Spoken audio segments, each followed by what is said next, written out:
Hey guys, on this episode we'll take a quick look at general aviation's top 5 causes of fatal accidents in 2020 coming up.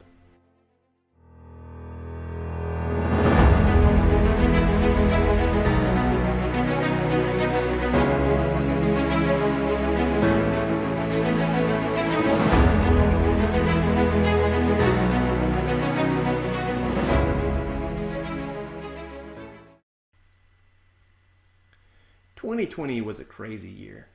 We could spend amples of time talking about the many complex issues that we were all faced and how many of our lives were turned upside down by some changes that we would have never dreamed would have happened throughout the course of last year.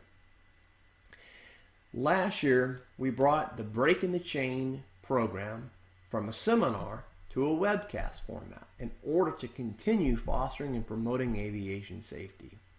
Since the program is heavily focused on how to improve aviation safety, I wanted to take a moment on this video and just go over real quick what the top 5 killers of general aviation accidents were in 2020.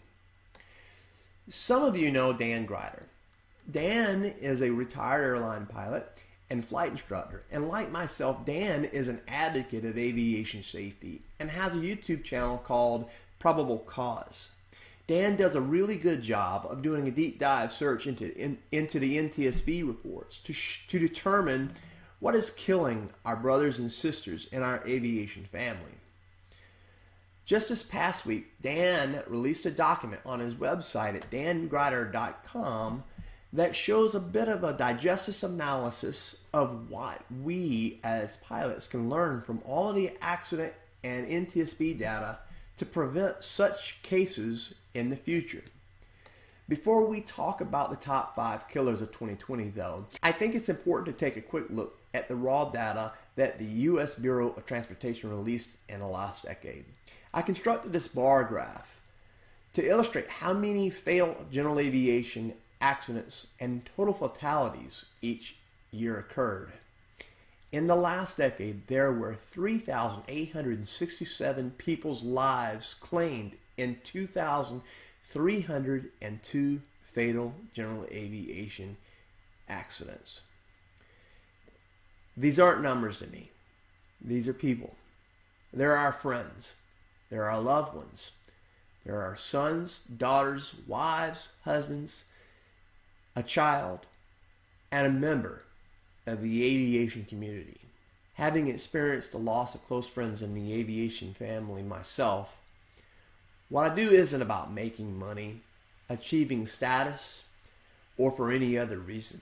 It's about saving lives. Last year, we had a total of 188 total accidents with 301 deaths. What this chart doesn't show is the numbers of hours flown. As we all know, 2020 was a weird and overall interesting year, and less people flew amongst all of the lockdowns. So this number is actually kind of high for 2020.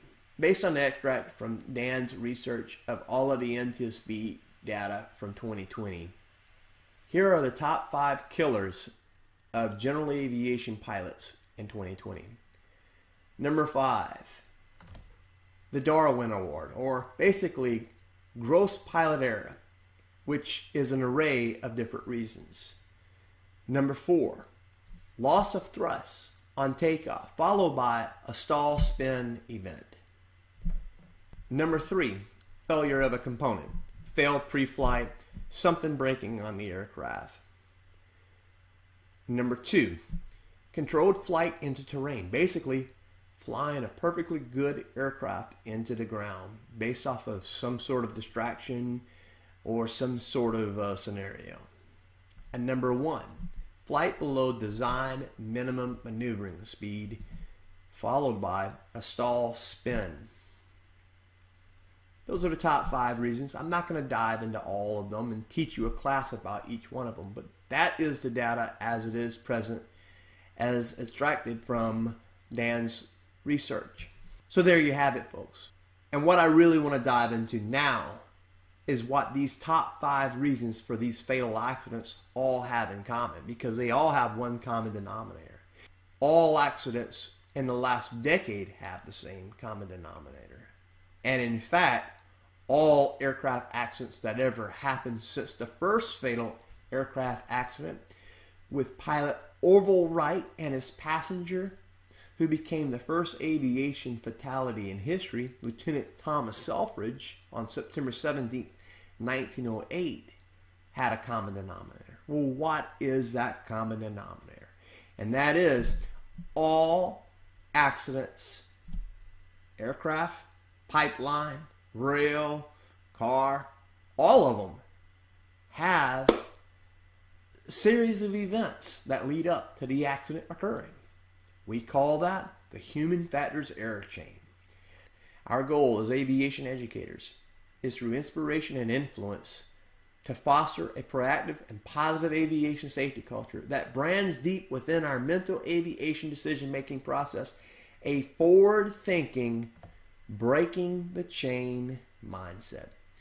If we snip one of those links of the chain out of the equation, the accident doesn't happen. In almost all accidents, there are usually one, if not all 4 of these human flaws that are present. Arrogance, complacency, distractions, and ignorance. Whether it's a pilot, an air traffic controller, a mechanic, a designer, or anyone else that might be involved in an aircraft accident, one of, if not all 4 of those flaws are present. So how do we fix this problem? We do it by advancing our skills, by continuously seeking improvement, by exercising great risk management. Is the risk worth the reward? And do we identify the risk and mitigate the risk? Put proactive measures into place, leaving ourselves a way out. And finally, by being a professional. And that's one of my favorite questions to every guest I ever have and to all of my students is, what is a professional? And a professional is someone who has a code of ethics, who does what's right when no one's watching, who follows a set of guidelines, rules, or SOPs because he or she is disciplined and has respect for the law and for themselves and for everyone else around them. So with that being said, I challenge you to go out and find a group of pilots to talk aviation safety together, whether it's in a formal venue or if it's just around the hangar on a Saturday morning. Join us for future aviation webcasts on this channel, and contact me at flyallamericans@gmail.com, and subscribe to the All American Aviation channel and share this content. Until next time, fly safe, keep learning, and never give up on a dream. And also come back and see us on Tuesday nights on Breaking the Chain. So long.